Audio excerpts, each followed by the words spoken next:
4% ነው ያለኝ እውነት ክብራ 4% ብራዘር የእግዚአብሔር ልጅነት ይገኝበታል ያልከውን እኔ ስክሪንሾት አስቀምጣለሁ። ፓስተር ትልቁን ያርገ ይሄ ሰውዬ ምን ያህል እንደሚዋሽ ላሳያችሁ።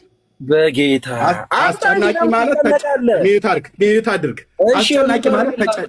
አስጨናቂ ማለት ተጨናቂ ሲሆን እዚህ ታያያችሁ። አንተ ነው ቆሜ ማለት ኤርሚ አንተ ከዚህ በኋላ መቼም በኦርቶዶክስ መጽሐፍ አታታልልም። ተጨናቂ አንተ በኦርቶዶክስ መጽሐፍ አታታልልም። እባክህ እኔ መጽሐፍ ገብቼ ነው እባክህ እኔ ላንተ ነው ከዚህ በኋላ የተሰራሁት። ኤርሚ እባክህ እኮ ነው ብየመለ ሚዩት እኮ እግዚአብሔር ልጅነት የሚገኝበትን ሌላ መንገድ አምጣ። አስጨናቂ ተጨናቂ ሲሆን እያየን ነው። አደባባይ የእግዚአብሔር ልጅነት የሚገኝበትን ሌላ መንገድ አምጣ። በኢትዮጵያ ኦርቶዶክስ ተዋሕዶ ቤተክርስቲያን ፓስተር እዚህ ያላችሁ ዶክተር የሚያው ዶክተር የጠየቀውን ጥያቄ ምን አለ? ትክክል ሆኛለሁ አለ። ይሄ የኦርቶዶክስ ተዋሕዶ ቤተክርስቲያን 80 አሐዱ ነው። ልብ በሉ ቤተክርስቲያኒቱ ያላት ይሄም የኢትዮጵያ ኦርቶዶክስ ተዋሕዶ ቤተክርስቲያን 80 አሐዱ ነው። ይሄ ሰውዬ እዚህ የሚያወራን ያለ ቃሉ ነው።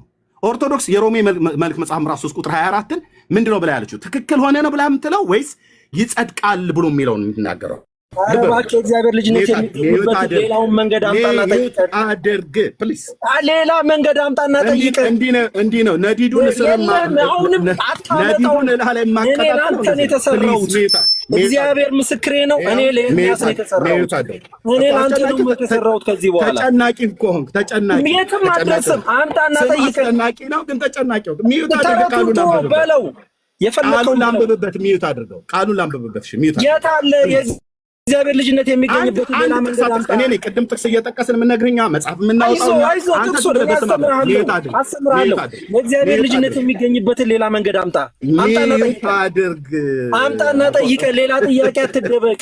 ሌላ ሀሳብ አትደበቅ። ኤርሚ ተደብቀሃል እኮ በሌላ ሀሳብ። ሚዩት አድርግ። አሁን የተጠየቀው ሚዩት አድርግ። ቴንክ ዩ። የት አለ እግዚአብሔር ልጅነት የተገኘበትን አምጣ። ላነብ ነው ሮሜ መልእክት መጽሐፍ ምዕራፍ 3 ቁጥር 24 ላይ ልብ በሉ። ዶክተር የጠየቀው ጥያቄ አመሰግናለሁ። እባክህ ሚዩት አድርግ። አመሰግናለሁ። እባክህ ሚዩት አድርግ። አመሰግናለሁ። ጨርሻለሁ። ክብራ አትቆሙም።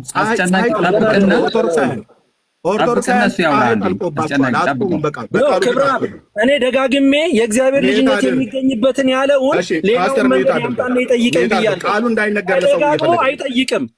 ይኸውልህ ሚዩት አድርግ ነው የተባልከው። ሚዩት አድርግ። ቴንክ ዩ። ሮሜ መጽሐፍ ምዕራፍ ሚዩት አድርግ። ጨርሻለሁ።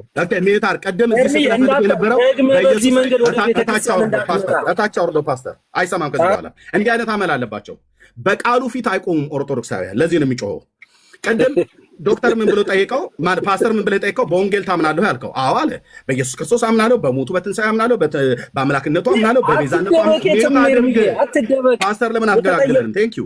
ጠየቅከው አንተ በወንጌል ታምናለህ ያልከው? አዎ በወንጌል አምናለሁ፣ በኢየሱስ አምናለሁ፣ በሞቱ በትንሣኤ አምናለሁ፣ በስሙ አምናለሁ፣ በአምላክነቱ አምናለሁ፣ በቤዛነቱ አምናለሁ አለ። ኦኬ ታምናለህ? አዎ። ዶክተር ምን አልቀበላለህ እና በማመንህ ጸድቀሃል ያለው አልመልስም። ሊመልስ አልፈልግም። እኔ ደግሞ ግልጽ እንዲሆንለት በሮሜ 3:24 መሰረት በኢየሱስ ክርስቶስ የሚያምን እንዲያው በጸጋው ይጸድቃሉ ብሎ ይላሉ አምላካዊ ቃል። ጸድቃሉ ስለው ትክክል ሆኛለሁ አለ።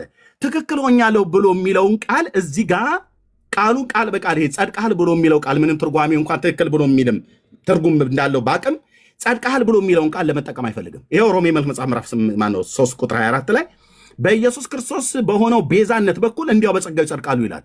የኦርቶዶክስ 80 አሐዱ መጽሐፍ ቅዱስ ነው የሚናገረው። ልብ በሉ፣ የቀድሞ ማለት ነው። እንዲያው በጸጋው ይጸድቃሉ ነው ያለው። እሱ ይሄን ቃል ማለት አይፈልግም። ምክንያቱስ እግሩ የተቆረጠውን የሸዋውን ተክለ ሃይማኖት ጸድቋል ይላል። እሱ ግን መጽደቁን ግን አያምንም። ራሱ ብፁዕ አምላክ ሌሎቹም ይሁ ማለት ነው። እሺ በዚህ በ80 አሐዱ አሁን አዲስ ባበላሸችው መጽሐፏ ላይ ኦርቶዶክስ ያበላሸችው መጽሐፏ ላይ ማለት ነው ምን ይላል? ሮሜ 3:24 ላይ ጽድቅ ግን ይላል በኢየሱስ ክርስቶስ በቤዛነት ያለ ዋጋ በእርሱ ቸርነት ሆነ ይላል። ምን ጽድቅ? ስለዚህ ብፁዕ አምላክ በኢየሱስ ክርስቶስ ቤዛነት ያምናል ማለት ነው። ቅድም አምናለሁ፣ በኢየሱስ ክርስቶስ አምናለሁ፣ በሞቱ አምናለሁ፣ በትንሣኤ አምናለሁ፣ በጌትነቱ አምናለሁ፣ በአምላክነቱ አምናለሁ፣ በመጽሐፍ ቅዱስ አምናለሁ አለ። ኦኬ እንደዚህ በማመንህ ጸድቀሃለሁ የተባለ ሲባል በቃ ውሃ ውስጥ የገባች አይጥ መስሎ ኩምሽሽ አለ ማለት ነው። ጽድቅ በኢየሱስ ክርስቶስ በማመን የሚገኝ ነው። ተራራ በመቧጠጥ ድንጋይ በመሹለክ የኦርቶዶክስን አርቲ ቡርቲ ስርዓት በመፈጸም ጽድቅ አይገኝም። መጽሐፋችሁ ጸድቃችኋል ነው ብሎ የሚለው በክርስቶስ ኢየሱስ የሚያምኑ እንዲያው በጸጋ ይጸድቃሉ ይላል። የራሳችሁ 80 አሐዱ እንኳን እንደዚህ ይላል። አሁን እሱ ትክክል ሆኛለሁ ብሎ ያለውን ኬታ መጣው ከየቱም ከቁርአን ነው ያመጣው። ቁርአን ላይ እንደዛ የሚል ቃል ካለ ማለት ነው። ከመጽሐፍ ቅዱስ አልጠቀሰም። ከመጽሐፍ ቅዱሳቸው አይጠቅሱ። እኛ ነን የነሱ መጽሐፍ ይዘን 80 አሐዱ ሁለቱን መጽሐፍታቸውን ይዘን አስጨናቂው ተጨናቂ ሆኖ የምናየው ማለት ነው። ያን ሁሉ አምናለሁ ብሎ ያለውን ታዲያ ፓስተር ማመኑ በክርስቶስ ኢየሱስ መጽደቁን፣ በክርስቶስ ኢየሱስ መቀደሱን፣ በክርስቶስ ኢየሱስ ከፍርድ ነፃ መውጣቱን ኮንፌስ ሊያደርግ አልቻለም ማለት ነው። ፓስተር እያይተው ከሆነ እና መቀጠል ትችላለህ። ቴንኪው። በጣም ድንቅ ሀሳብ ነው ያነሳውና እኔም የጠየኩት ምንድን ነው በወንጌል ሰው ካመነ ወንጌል ሰው የሰራ ወይም ማንሜድ አይደለም። ራሱ ሰው የሚድንበት መንገድ አለው፣ ስርዓት አለው። ቅድም ሮሜ ላይ ያለውን ጠቅሰዋልና ሮሜ 10 ላይ ያለው ቃል ለሚድኑ ሰዎች ግልጽ የሆነ ቃል ነው ያለው። ሰው በልቡ ያምናል፣ በአፉ ይናገራል፣ ከዛ ይጸድቃል፣ ድነትን ጽድቅን የሚያገኝበት መንገድ ነው።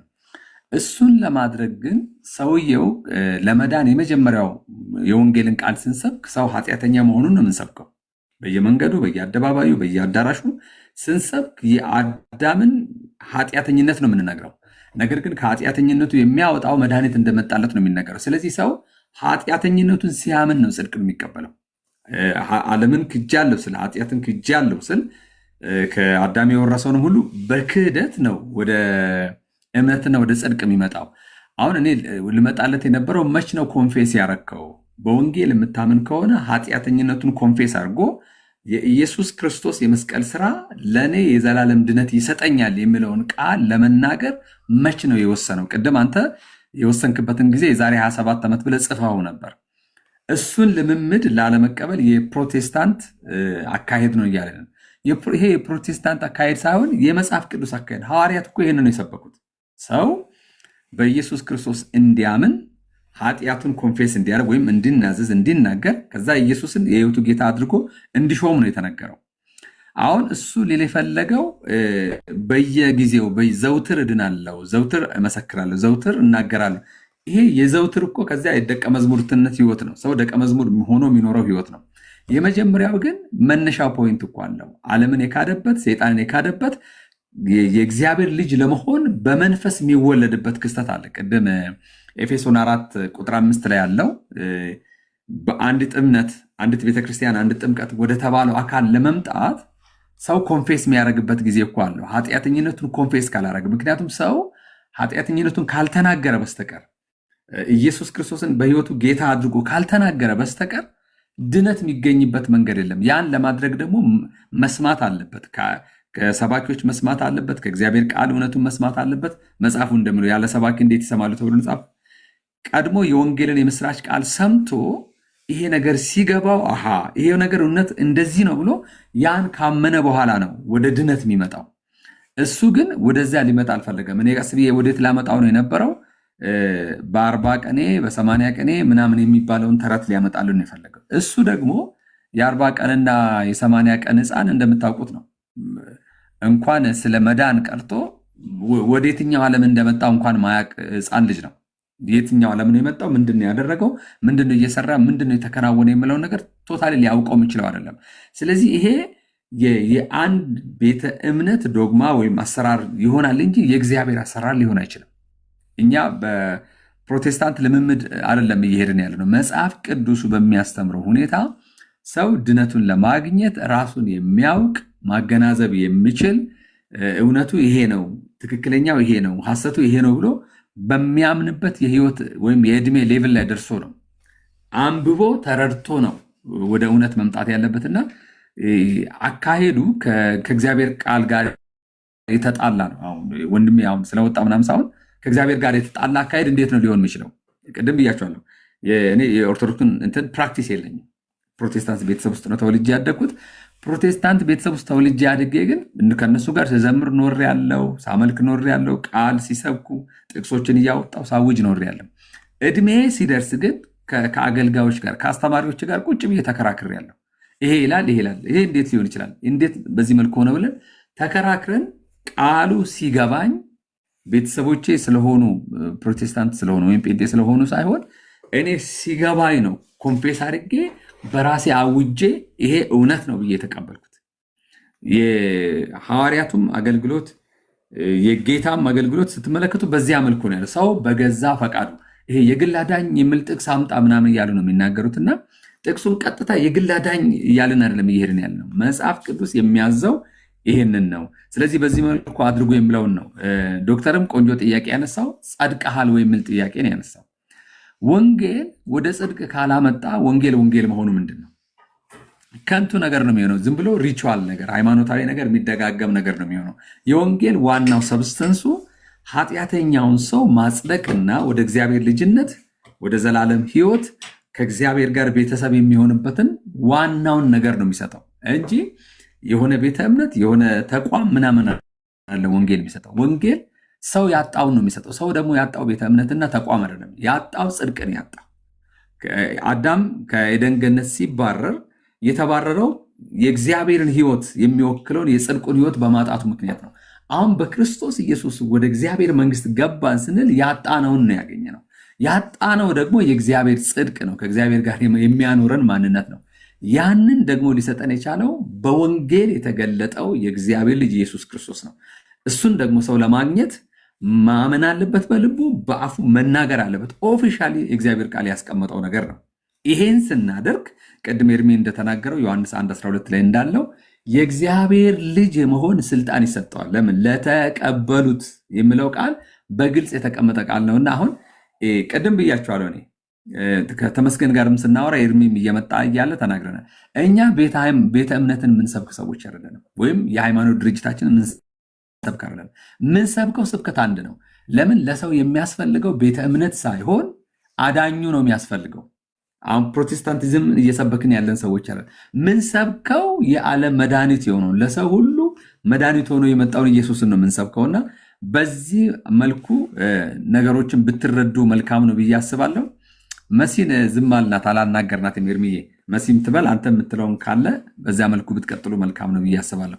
እያወራን ያለነው እሹ ድነት ስለሆነ መዳን የሚገኝበት መንገድ ይሄ ነው ብለን እየተናገርን ያለ ነው። መሲ ሶሪ፣ ረጅም ሰዓት ነው ያስቀመጥንሽ። ኧረ ምንም ችግር የለውም ፓስተር፣ ተባረኩ። ጌታ ኢየሱስ ዘመናችሁን ይባርክ። እኔ ባይወጣ ለብፁዕ ጥያቄ ነበረኝ። እኔም ልጠይቀው የነበረውን ጥያቄ ደግሞ አንተ ጠይቀኸዋል እና በመቀጠል ደግሞ ቤተክርስቲያኔን አውቃለሁ ይላል እንጂ ትክክል ቤተክርስቲያኒቱ የምታስተምረውን አስተምሮ አይደለም የተናገረው። ምክንያቱም ቤተክርስቲያኒቱ በማመን ብቻ ነው ልጅነት የሚገኝ ብላ አትናገርም። ቤተክርስቲያን በመጀመሪያ ገና ራሱን የማያውቅ ገና ከእናቱ ሆድ የወጣ በ40 ቀንና በ80 ቀን ነው ልጅነትን እንዲቀበሉ የምታጠምቀውና ስለዚህ ብፁዕ ሲናገር እዚህ ጋር ጥምቀት የሚለውን የቤተክርስቲያን አስተምሮ ሽሮት ነው። በራሱ ሀሳብና የራሱን ሀሳብ ነው የሚናገረው እንጂ የቤተክርስቲያኑን አይደለም በጭራሽ። እዚህ ጋር መቶ ለማታለልና እኛ እንዲን የምናምነው አለ አይደለም በጭራሽ። እሱ የተናገረውን ንግግር አንድ ኦርቶዶክሳዊ ከታች አስገብተን ከወንድሙ ጋር እርስ በርስ እንኳን እንዲያወሩ እድል ብንሰጣቸው በፍጹም አይስማሙ። እርስ በርስ የማይስማሙበትን ሀሳብ ነው እዚህ ጋር የተናገረው። እኛ በቤተክርስቲያኒቱ ያደግን ልጆች ነን። የቤተክርስቲያኒቱን አስተምሮ በገባን መጠን ባደግንባት በቆየንባት ቆይታ ያክል እናውቀዋለን እና እሱ የተናገረው ነገር ፈጽሞ እንደ እግዚአብሔር ቃልም አይደለም፣ ትክክልም አይደለም። ቅድም ያነበበው ጭራሽ በፍጹም በቃ አይደለም፣ ተሳስተዋል። እሺ ስለዚህ መቼን የዳንከው ብለህ እንኳን ስትጠይቀው ዘውትር ድኛለሁ፣ ዘውትር እየዳንኩ ነው። መቼ እኛ ብንጠየቅ መቼ የሚለውን ነገር የመመለስ አቅም አለን። ጌታ ኢየሱስ ክርስቶስን ካወቅንባት ጊዜ ጀምሮ ራሳችንን ስናቅ ኢየሱስ ክርስቶስ ማን እንደሆነ መጽሐፍ ቅዱስን አንብበን ቤተክርስቲያን አባቶች ነግረውን ተረድተን ያኔ ነው ክርስቶስን እንደ ግል አዳኝ አድርገን የተቀበልነው። የክርስቶስን እንደ ግል አዳኝ አድርጋችሁ ተቀበሉ የሚል መጽሐፍ ቅዱሳዊ ሀሳብ የለም አለ። ክርስቶስን እንደ ግል አዳኝ አድርገን እንድንቀበል መጽሐፍ ቅዱስ በደንብ ያስረዳናል፣ በደንብ ይናገራል።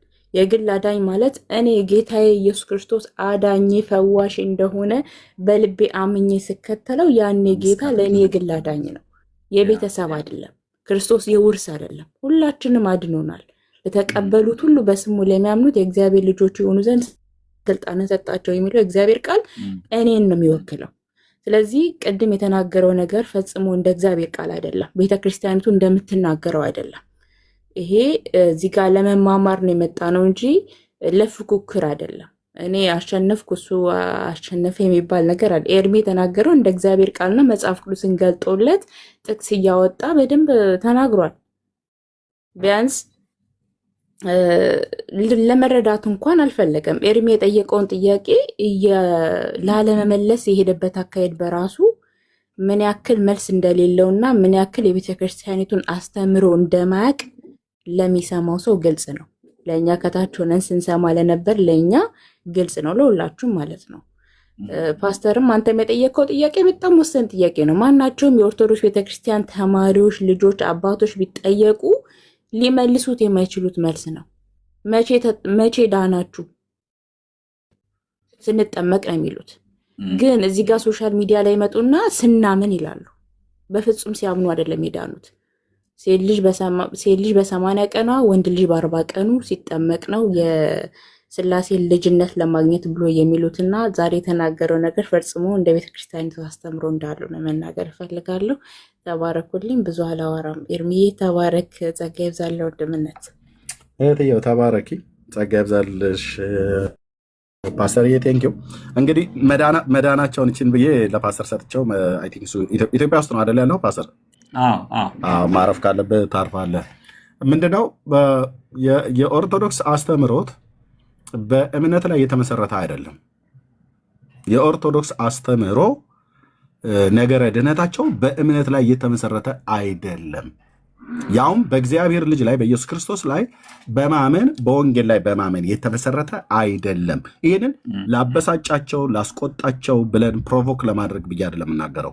ከዚህ እኔ ምንም የምናተርፈው ነገር ስለሌለ እኛ መልእክተኞች ነን። በክርስቶስ ኢየሱስ ሰው ከእግዚአብሔር ጋር እንዲታረቅ ኃጢአተኞች የሆነ ሕዝብ ወደ መዳን እንዲመጣ ክርስቶስ ኢየሱስ ለኃጢአተኞች ሞቷል ብሎ የሚለውን የወንጌልን እውነት ኃጢአተኛውን ሰው ክርስቶስ ይወድሃል፣ እግዚአብሔር በልጁ በክርስቶስ ኢየሱስ የገለጠልህን ትልቁን ፍቅር አትግፋ፣ ተቀበል፣ ወደ ትልቁ ምሕረት ና፣ በእግዚአብሔር ጸጋ ዳን፣ በጸጋው ባለጠግነት፣ በምሕረቱ ባለጠግነት፣ በፍቅሩ ባለጠግነት ወዶሃል፣ ምሮሃል፣ ናና ይህንን ምሕረት ተቀበል፣ ናና ይህንን ጸጋ ተቀበልና ይህን ፍቅር ተቀበልና ዳን ነው ብለን የምንጠራው። ስለዚህ ፕሮቮክ ለማድረግ አይደለም የምናገረው። በእግዚአብሔር ልጅ ላይ በማመን በወንጌል ላይ በማመን የተመሰረተ እምነት አይደለም። መሰረቱ እንኳን እንደው ወደኋላ ብንሄድ እንደዚህ አይነት አባቶች ቢኖሩበትም ቅሉ አሁን ግን ያሉቱ እንደዚህ እንደምታዩቸው ናቸው። መዳናቸው መቼ እንደጀመረ እንኳን አያውቁም። ፐርሰናል አድርገህ ስጠይቃቸው ፐርሰናል አታድርገው፣ እንትኑ ፖለቲካውን እናውራበት ብለው እንደሚሉት አንዳንድ ሰዎች ፖለቲከኞች ሰዎች ቴዎሎጂውን እናውራበት ብሎ ይላል። ፐርሰናል አድርገህ አውራ። አንተ እንደ ኦርቶዶክስ ተዋሕዶ ቤተክርስቲያን አማኝ አምነህ ነው የዳንከው ወይስ ተጠምቀህ ነው የዳንከው? መዳንህስ መድኛለሁ ብለህ ስትል ጸድቀሃል ብለህ ስትለው ዙሪያ ጥምጥም አራውንድ ዘቡሽ ነው የሚዞሩት። ለምን? በቃሉ ላይ መሰረት ያደረገ ኮንፌስ ያደረጉት ነገር ቅድም ያነበበውን ኮንፌስ እንኳን ያደረገበትን ቀኑን እንኳን አይናገርም። እኔ ሮሜ መልእክት መጽሐፍ ምዕራፍ 10 ቁጥር 9 ላይ ያለውን ቅድም እንደዚሁም በዮሐንስ ወንጌል መጽሐፍ ምዕራፍ 1 ቁጥር 12 ላይ እንደዚሁም በዮሐንስ መጽሐፍ ምዕራፍ 5 ቁጥር 1 ላይ ዋቢ አድርጌ ስጠቅስ እንደምታውቀው ፓስተር ወንጌላውያን አማኞች በሙሉ በእግዚአብሔር ላይ በኢየሱስ ክርስቶስ በስሙ በማመናችን ጌታን በመቀበላችን ከዘላለም ፍርድ ወደ ሕይወት መተናል ማለት ነው። ይህንን ያደረግኩበት እኔ ጅማሮ አለኝ። የእኔ ጅማሮ እንደው እንደ ምሳሌነት ከተመቸው ብዬ ነው የጠየኩትኝ ማለት ነው። የዛሬ 27 ዓመት ጌታን ስትቀበል መሲ አላት ጅማሮ፣ የእግዚአብሔር ልጅ ሆነችበት የዳነችበትን ቀን። ፓስተር አለ የዳንክበት ቀን፣ ጌታን የተቀበልክበት ቀን። ምንም በክርስቲያን ፋሚሊ ውስጥ እንኳን ብታድግም የክርስቲያን ፋሚሊ ተብለህ አይደለም የመጣው። ጌታን እንደ ግል አዳኝት አድርገህ ተቀብለሃል። ስለምናውቅ ይሄንን ነገር አሰራር ማለት ነው። ስለዚህ ጳውሎስም የዳነበት የጅማሬ ቀን አለው። ጳውሎስ ደማስቆ ላይ ነው በቃ ጌታ ያገኘው። ጌታን አየው ፊት ለፊት። ስለዚህ የሚያደርገው ነገር እንዲነግሩት ወደ ደማስቆ ወደ ከተማ ሐናንያ ወደሚባለው ሰው ያገኛል ብሎ አለው። በክርስቶስ ኢየሱስ በማመኑ ነው የተጠመቀው። ለመዳን ብሎ አይደለም የተጠመቀው ጳውሎስ። ለመዳን ብሎ አይደለም፣ ክርስቶስን ስላመነ ነው የዳነው ጳውሎስ። ክርስቶስን ስላመነ ነው የጸደቀው ጳውሎስ። ይኸው ኬት አምጥቼ ነው የማወራው።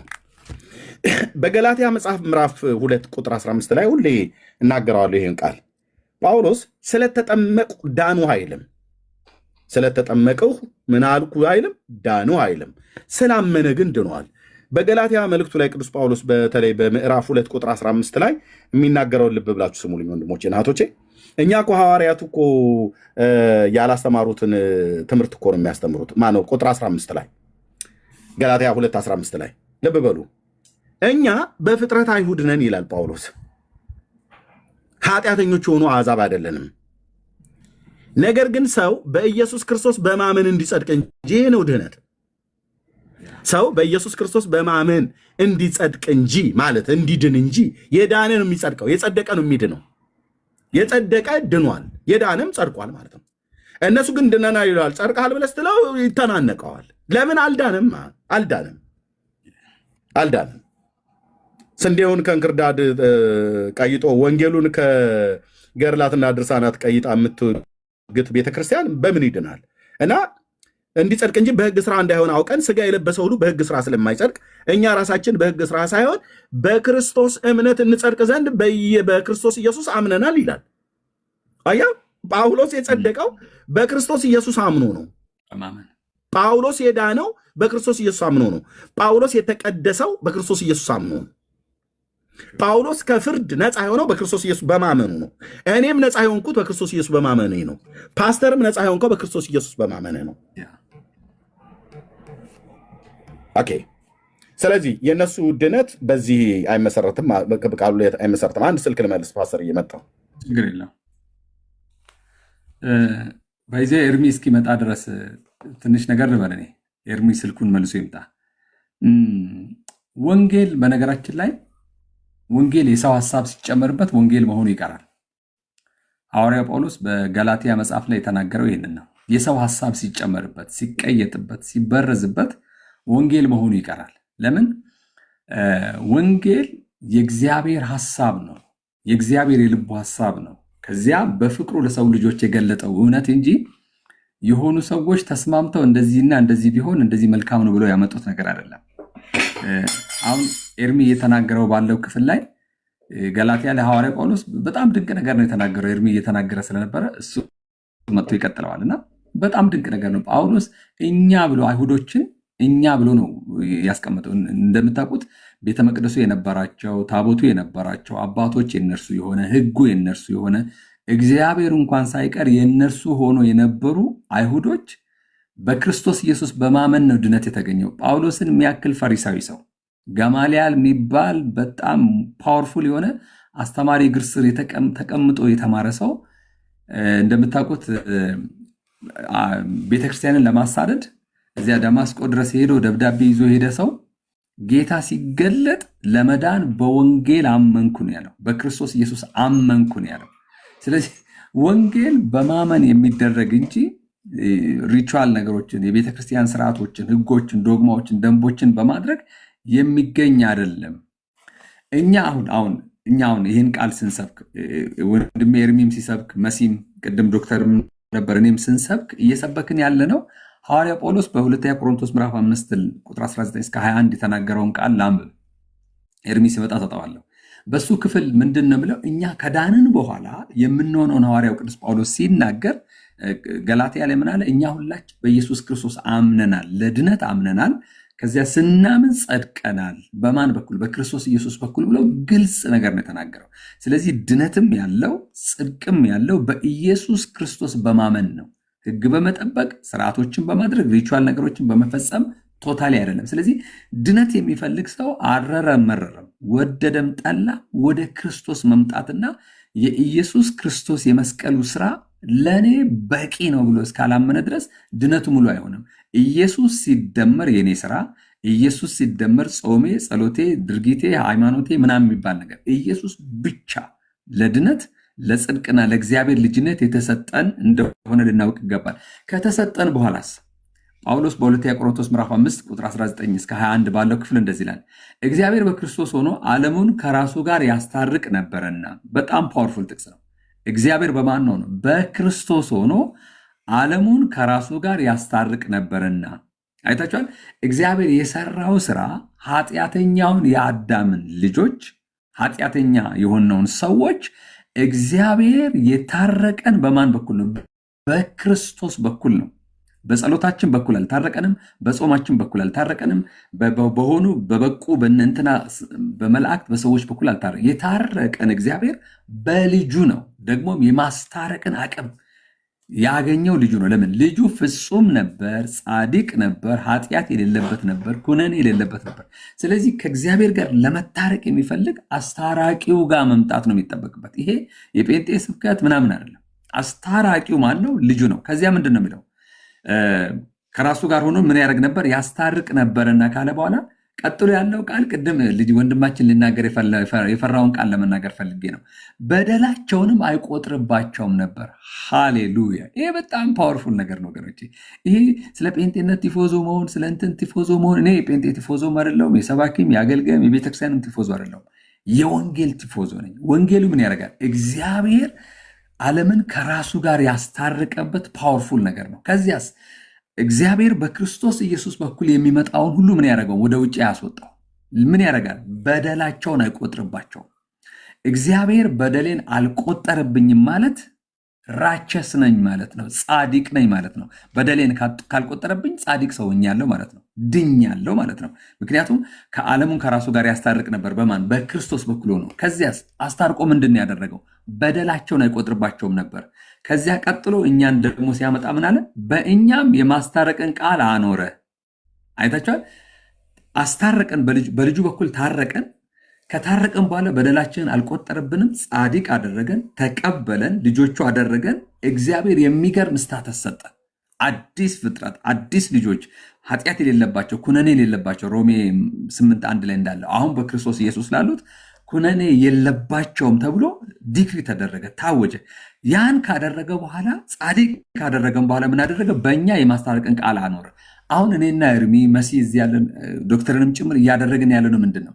በእኛ የማስታረቅ አገልግሎት ተሰጥቶናል። ለዚህ ነው የምናወራው። ስናወራ ቸርች አይደለም የምናወራው፣ ዶክተሪን አይደለም የምናወራው፣ ወይም የሰው ስርዓት አይደለም የምናወራው። ከእግዚአብሔር ጋር ታረቁ ብለን ሰዎችን ነው የምናወራው። ጳውሎስ ቀጥሎ እንደዛ ነው ያለው። እንግዲህ እግዚአብሔር በእኛ እንደሚማልድ ስለ ክርስቶስ መልእክተኞች ነን። ከእግዚአብሔር ጋር ታረቁ ብለን ስለ ክርስቶስ እንለምናለን።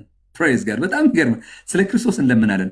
እኛ በእርሱ ሆነን የእግዚአብሔር ጽድቅ እንሆን ዘንድ ኃጢአት ያላወቀውን እርሱን ስለኛ ኃጢአት አደረገው። አሁን ጻድቅ ሆነናል። ወይም ጻድቅ ብቻ አለም የእግዚአብሔር ጽድቅ ሆነናል። የሰው ጽድቅ አይደለም። አሁን የሰው ጽድቅ አለ። በጸሎት በጾም ተራራ ገዳም ምናምን ተብሎ የሚገባ የሰው ጽድቅ አለ።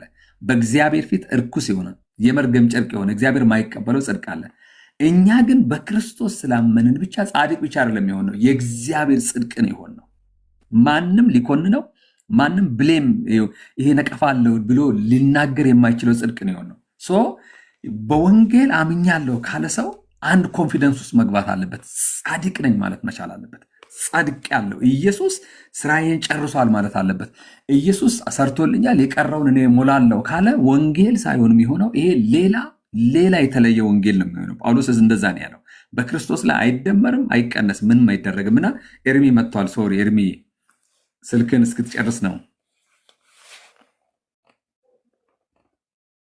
ኤርሚ አለ ከረ እየተናገር ከሆነ ሚውትን እሱ እየተናገረ ስልክ ሲገባበት እስኪጨርስ ነው የገባሁትና እሱ ከጨረሰ በኋላ መቀጠል ካለብን እንቀጥላለን። ኤርሚ መጥቷል። የተመለሰ አይመስለኝም ፓስተር፣ ቀጥል። እሱ ሲመጣ ሚውቱን ያነሳል። ኦኬ ኤርሚ እንደመጣ ማንሳት መግባት ትችላለህ። ስለዚህ በዚህ እኔ ሁለተኛ ቆሮንቶስን ነው መናገር የፈለኩትና በሁለተኛ ቆሮንቶስ መሰረት እግዚአብሔር በክርስቶስ በኩል ታርቆናል። በክርስቶስ በኩል ዓለሙን ከራሱ ጋር እግዚአብሔር ዓለሙን ያስታረቀበት ሌላ የለም። ሌላ መታረቂያ መንገድም የለም፣ ሚንስም የለም፣ ሊታረቅም አይችልም። በልጁ ነው የታረቀው። ልጁ ደግሞ ስለሚመጥን ነው ያስታረቀን። ስለሚመጥን የኢየሱስ ባይዜ የኢየሱስ ክርስቶስን ስራ የሚቃወም የኢየሱስን የመስቀሉን ስራ የሞቱን ሰው የመሆኑን ስጋ ለብሶ መምጣቱን የሚቃወም ሌላ መዳኛ መንገድ የለውም።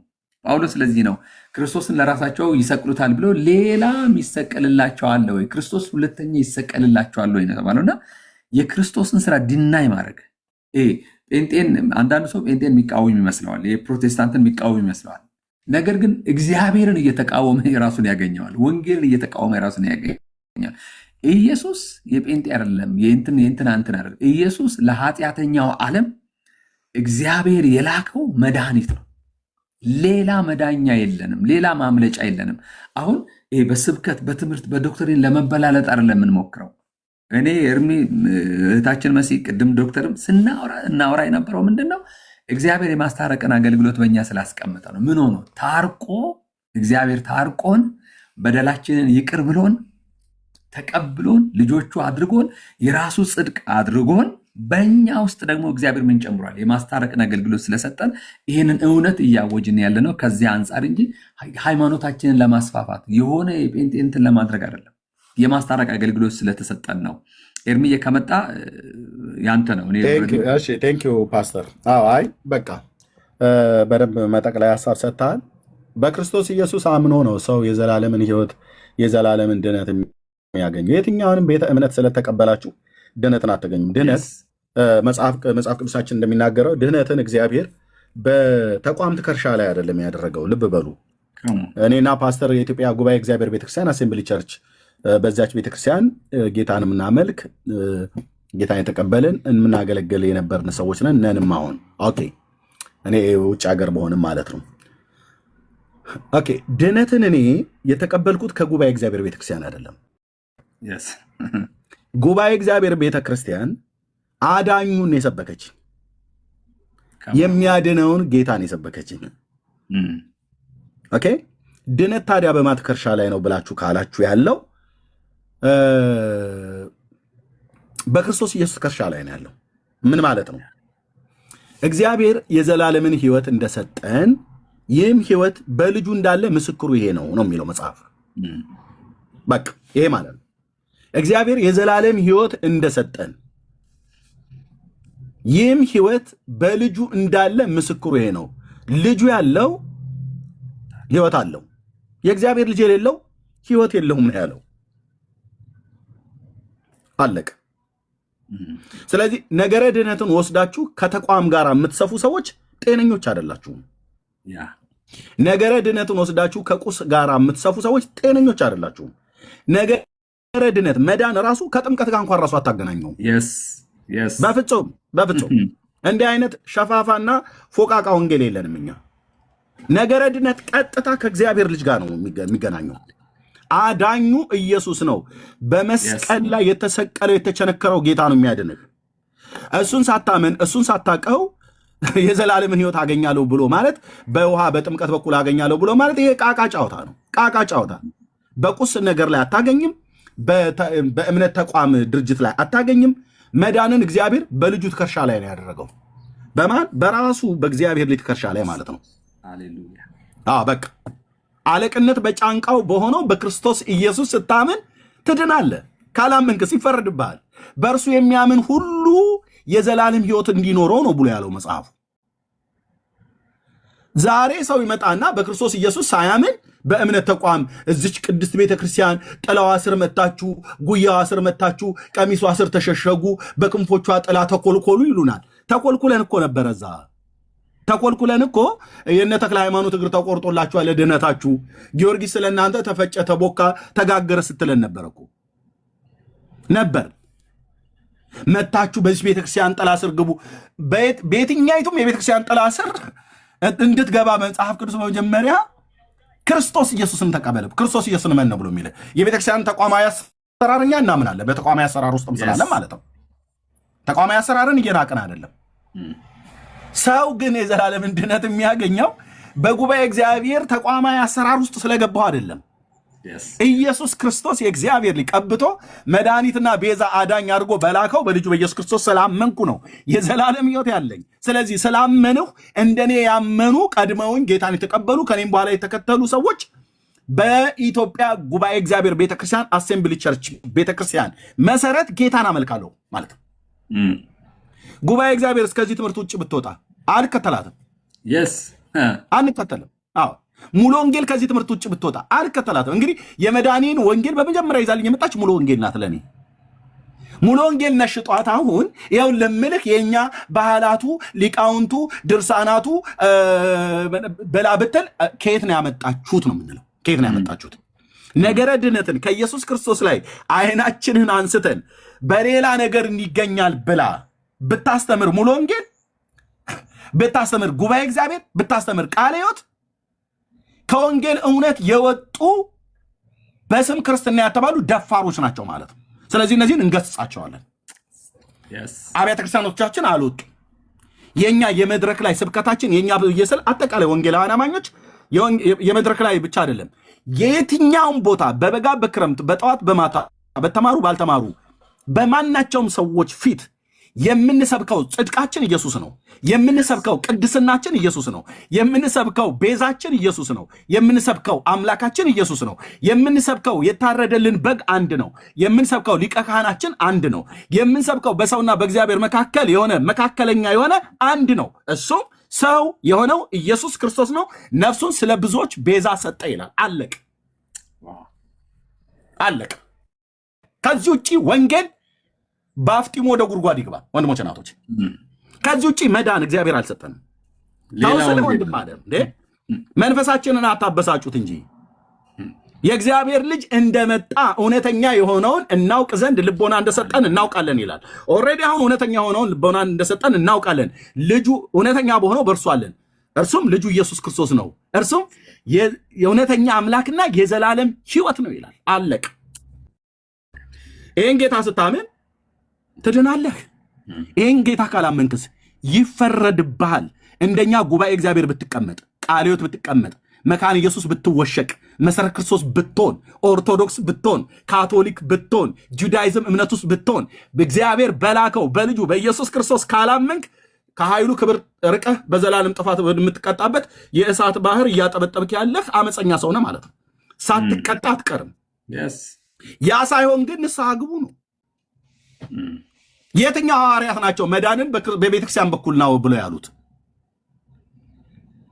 የትኞቹ ፓስተር ያው የትኞቹ ሐዋርያት ናቸው መዳን በቆሮንቶስ ቤተክርስቲያን ጥላ ስር መግባት ነው ብለው ያሉት? ያችን ጥቅሷን አጣማው ነው። እንዴት በጴጥሮስ ላይ ተተከለች። እኔ እኮ ግርም ነው ብለ እዚህ መዳንን በሮሜ ቤተክርስቲያን በኩል ታገኛላችሁ አሉ አላሉም? ኔቨር።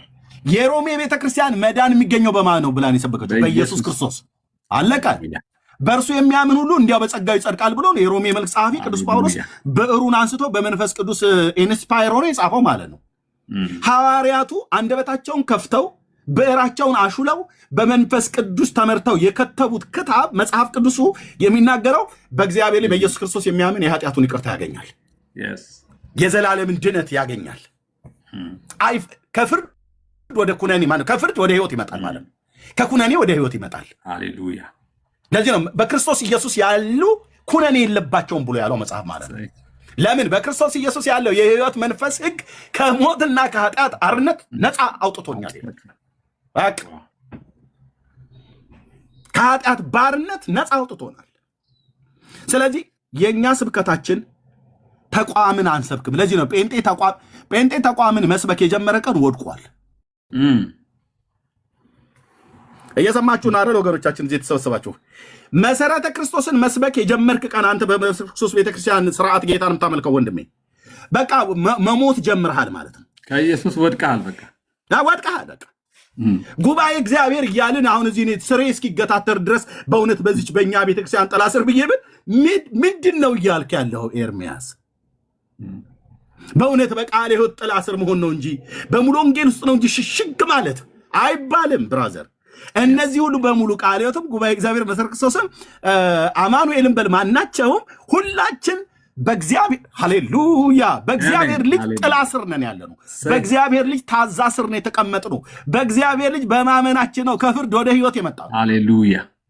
እነዚህ አብያተ ክርስቲያናትና ሌሎች አብያተ ክርስቲያናት የኛዎቹ የሁሉ ቀን ስብከታችን የሁሉ ቀን የምስራቻችን የትኛውን ቦታ የምንናገርለት የምናወራለት የምንሰብቀው የተሰቀለውን የአብን ልጅ የዳዊትን ልጅ ኢየሱስ ክርስቶስ ያድናል ያድናል ያድናል ያድናል ነው ስብከታችን። አለቀ። አሜን።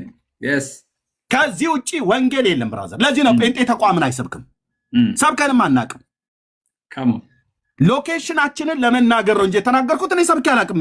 ጉባኤ እግዚአብሔር ቤተክርስቲያን አሴምብሊ ቸርች እያልኩ ብዬ ብል እኮ ምንም የማላፍርባት ቤተክርስቲያን ናት። ግን ለእኔ የተሰበከልኝ እነ ቅዱስ ጳውሎስ የሰበኩልኝ ጉባኤ እግዚአብሔር ቤተክርስቲያን አይደለም። የሰበኩልን የአብ ልጅ ኢየሱስ ነው። ጉባኤ እግዚአብሔር እንትን ሙሉ ወንጌል ለእኔ የሰበከችልኝ የአብ ልጅ ኢየሱስን ነው። ስለዚህ ሊሰበክ የሚገባው ማን ነው? ኢየሱስ። ለምን? ደህንነት በሱ በኩል ብቻ ነው። ደህንነት በክርስቶስ ኢየሱስ በኩል ነው የምታገኘው። አለቅ። ሃሌሉያ። ኑና በኦርቶዶክስ ጥላ ስር ግቡ ይሉናል። ከጥላዋ ስር እኮ ነው እግዚአብሔር እያስወጣን የመጣ ነው። አፍና ልትገድለን ማለት ነው። በተረት ጭስ አፍና ልትገድለን። እንዴ ፓስተር አንተ እንዴ እኛ እኮ ከየት እኮ እንደመጣን እኛ ነው የምናውቀው። አንተ እኮ በአገር ሰላም ኢየሱስ ጌታ ነው እያሉ በሚያመልኩት እያልኳት አዲስ አበባ አገኘቻት እና የተገናኙበት የቀጠረቻት ቦታ ጥሩ ቦታ አልነበረም።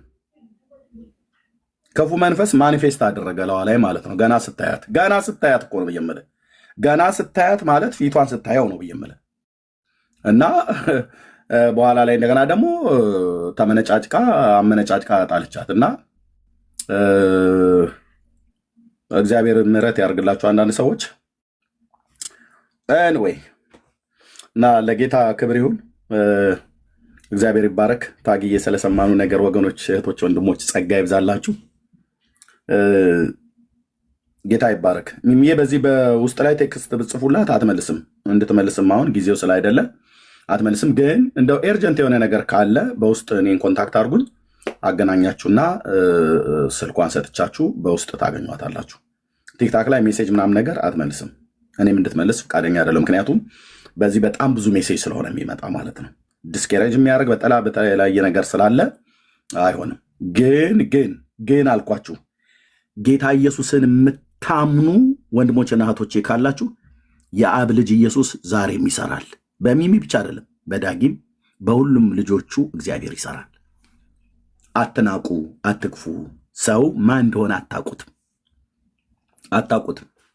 አጋንኛ አይደለም የምነግራችሁ፣ አታውቁትም። እህቶችና ወንድሞቼ አጋንኜ በጣም ለጥጫ አጋንኛ አይደለም የምነግራችሁ። በዓለም ዙሪያ ካለ ህዝብ መካከል አሁን መጀመሪያ ማንን ትሰማለህ ብላችሁ ብትሉኝ እቺ ልጅ ነው የምሰማት።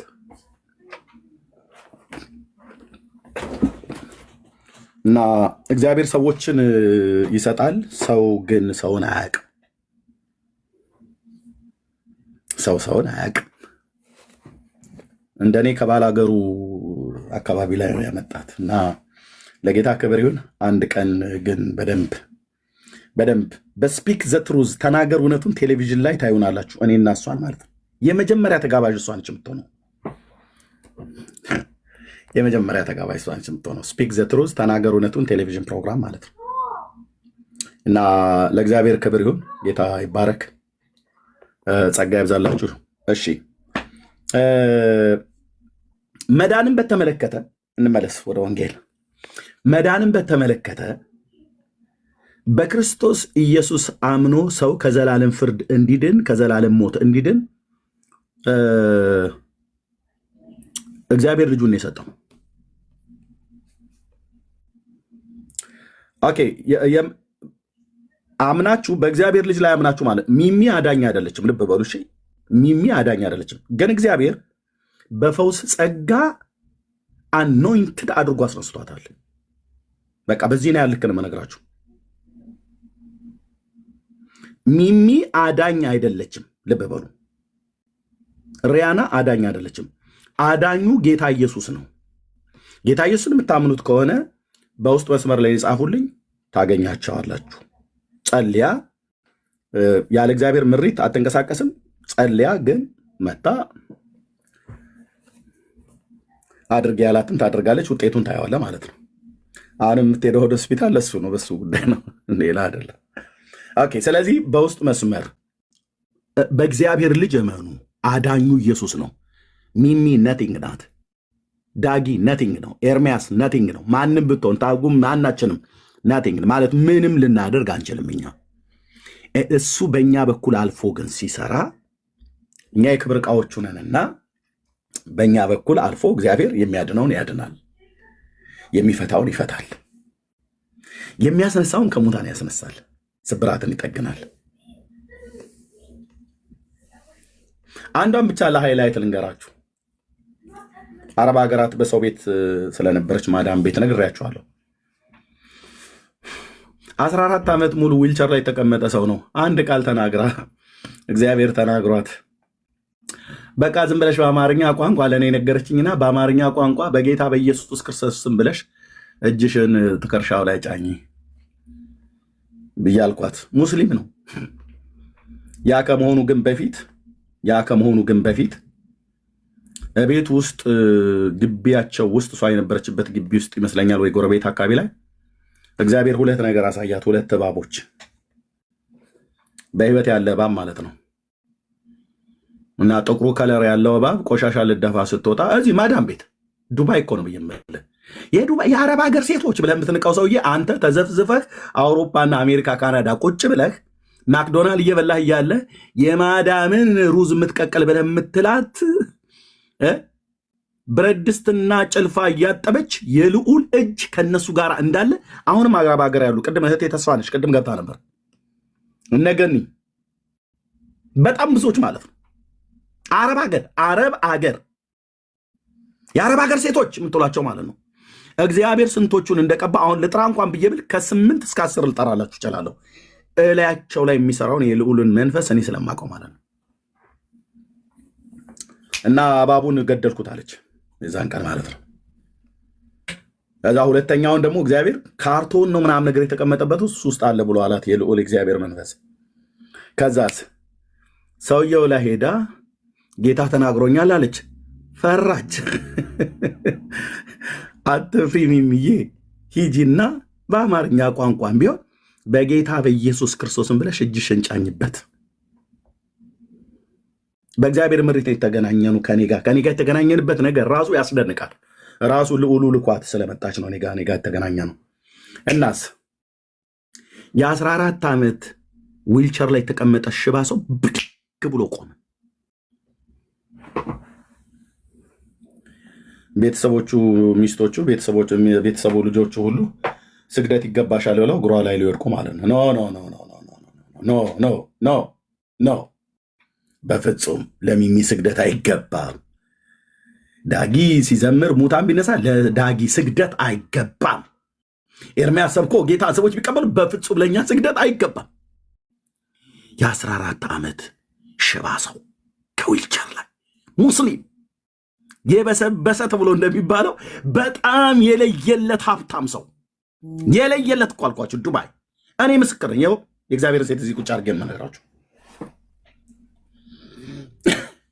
እንደኔ በበሽታ የሚሰቃዩ ሰዎች አሉ።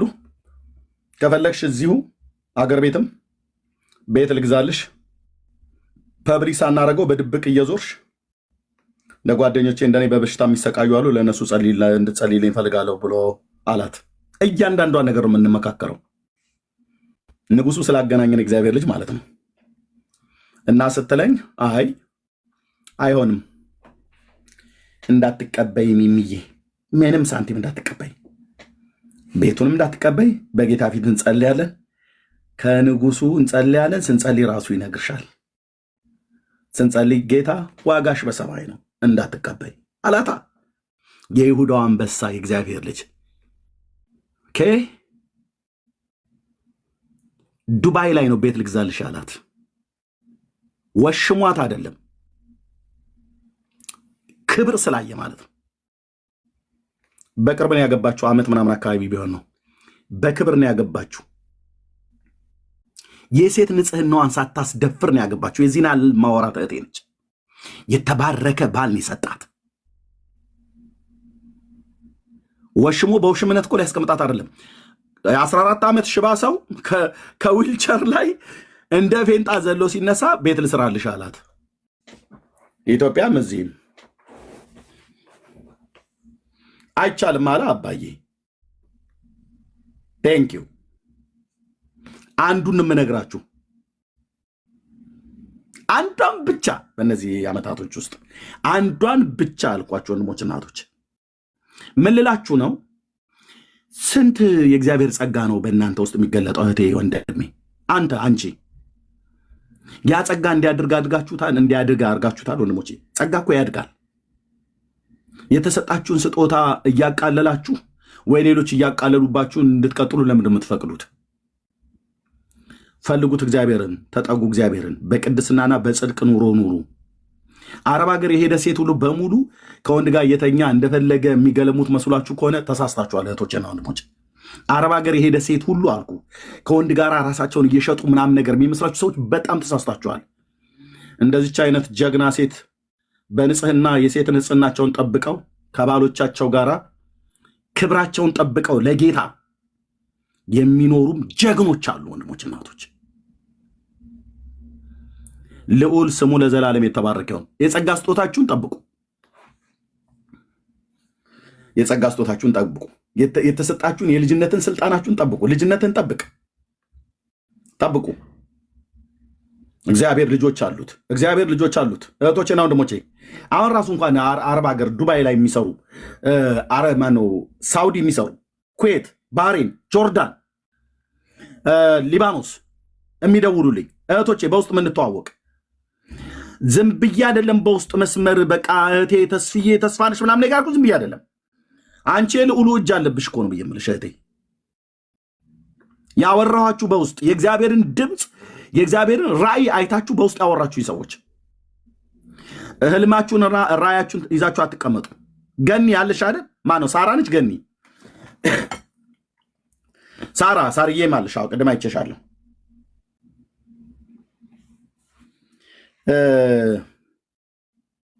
እንዳትጥሉ።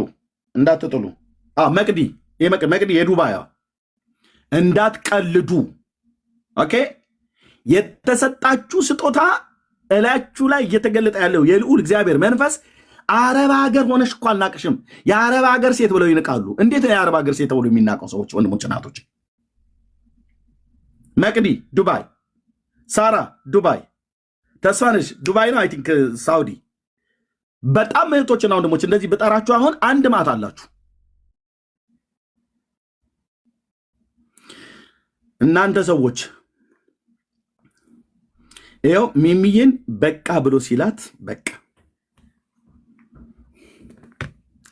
ለባለቤቷ ለአሰሪዋ ተናግሮ ነው እግዚአብሔር ከቤት እንድትወጣ ያደረገው። በክብር ያው በክብር እኮ ነው የሚል በክብር አሁን ለእኔ ስራ ፈልጋታለሁ እያለች ብሏት ጌታ በህልም ተገልጦላት ለሙስሊም ሴት አልቅሳ በእንባን የሸኘቻት በክብር ማለት ነው። ዱባይ ኃይለኛ ዝናብ ዘንቦ ኤርፖርቱን ሁሉ ጎርፍ ያጥለቀለቀው ጊዜ የዛን ጊዜ ነው የወጣችው ሚሚዬ።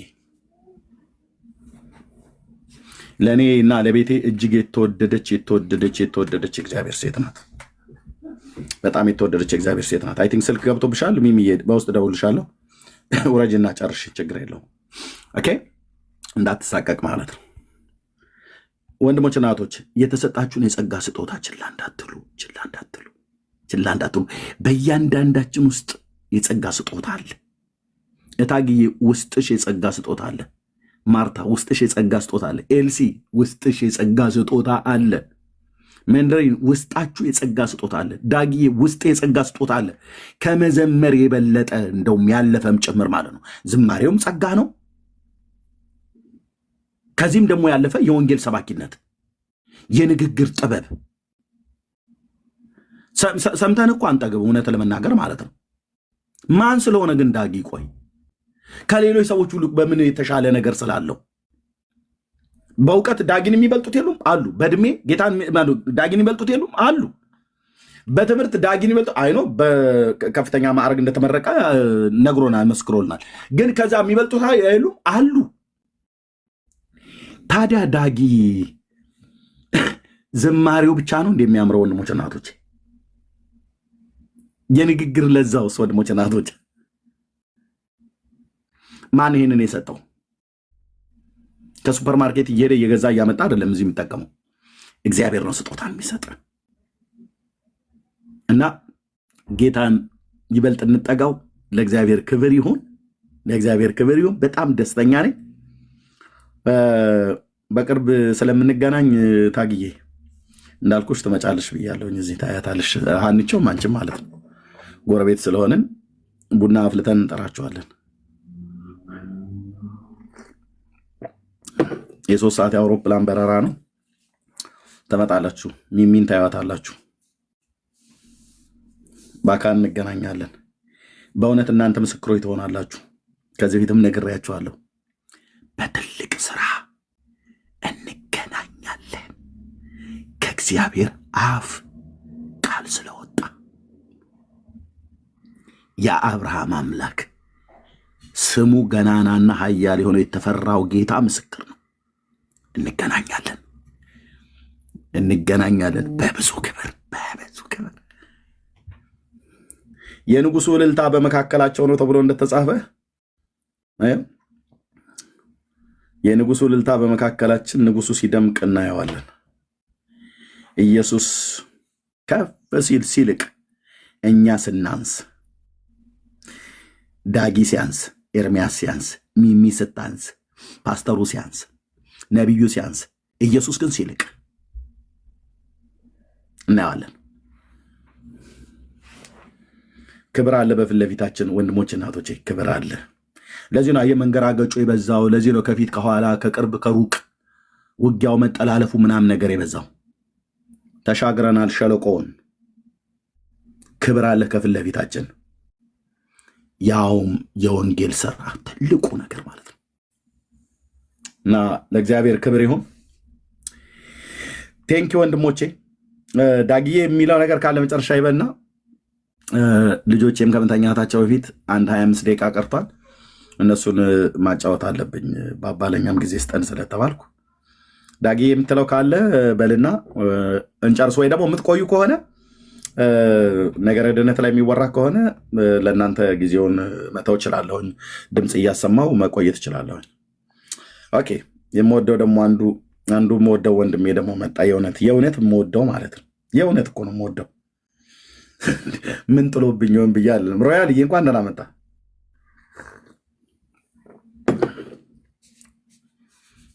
ሮያል እንዴት ነህ? ሰላም ነው። ደህና ነኝ። ታውቃለህ ግን እንደምወድህ የእውነት አውቃለሁ። እኔም እወድሃለሁ ወንድሜ እግዚአብሔርን። አዎ በቃ ምን ይሆን ምክንያቱ ብዬ አልጠይቅም።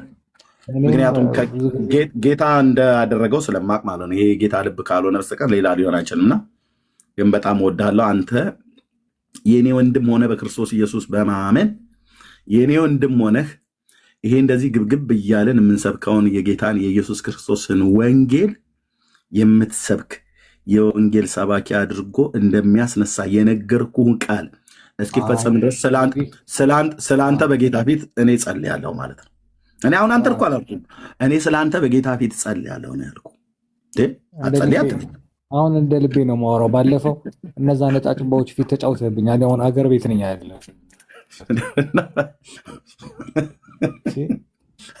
እኔ እኮ በጌታ ፊት እኮ ጸልያለሁ እኮ ነው ያልኩህ። ሮያል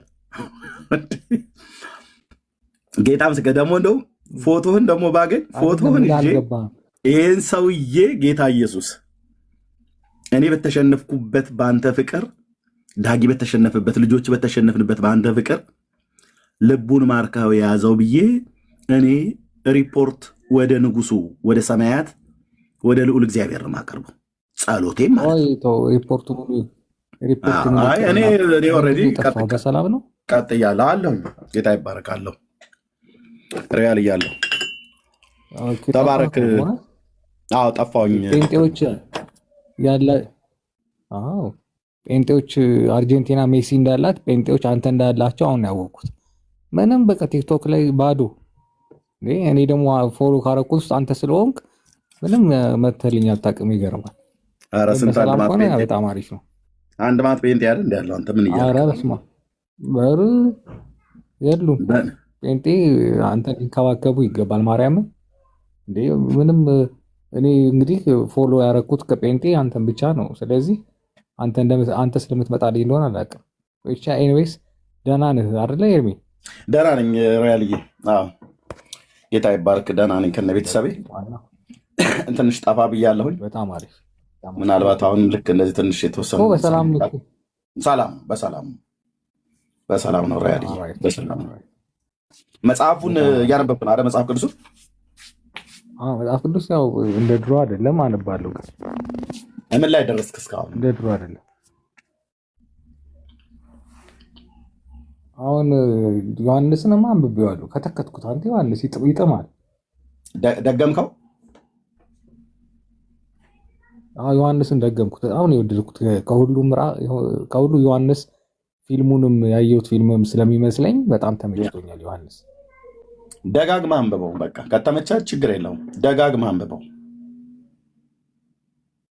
አንዴ ጨርሰው ከሆነ ዮሐንስ ወደ ሌሎች መጽሐፍ እንኳን ለመሄድ እንትን ካልክ ደጋግምህ ዮሐንስን 21 ምዕራፍ ስለሆነ በአንክሮ በማስተዋል ምን እያለ እንዳለ ሐዋርያው መጽሐፍ ቅዱስ ማንበብ ይገርመኛል። እና አንድ ጓደኛ እንዳለኝ ታውቃለህ፣ አንተ መመርመር አለብህ እንደውም ብሎኛል።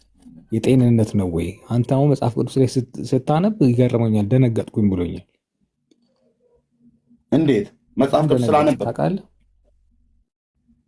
አዎ ማለት የኛ ግሩፕ ውስጥ መጽሐፍ ቅዱስ የሚያነብ የለም አንዱ ማንም። ወይ ጉድ! እኔ ለራሴ ይገርመኛል ስል ለክብር እኮ ነው የተጠራኸው። አንተን ያላወቀው እንጂ የሚያውቅህ ጌታ ያውቃል። ለዛ ነው እኔ ፕሮፌሰር ያደረኩብህ። ዝም ብዬ ከአንደበቴ አውጥቼ የተናገርኩ መስለው ነው። እና ትመጣለህ፣ መምጣት አይቀርም። ግን የት ነው መጣ? ዳገት ቁልቁለቱን ሸለቆ ጋራውን የት ነው መጣው? ወደ ኢየሱስ ና፣ ወደ ኢየሱስ ና። ወደ ማለት መጣ ነው። ወደ እኔ አልጠራም። ኖ ወደ እኔ አልጠራም። ወደ ኢየሱስ ነው የምትመጣው። ጌታ ምስክር ነው። ወደ ኢየሱስ ትመጣና አይደለም፣ በእውነት አይደለም። ሮ አይደለም መስሎሃል። አንተ ከኢየሱስ ጋር ያለህ ከኢየሱስ ጋር የምትኖር መስሎሃል። ኢየሱስን የምታውቀው መስሎሃል። እሱ አንተን ያውቃል። አንተ ግን እሱን የምታውቀው ይመስልሃል ነው ያልኩህ። ለአንተ ብቻ አይደለም ለብዙዎች ማለት ነው። ግን አታውቀውም።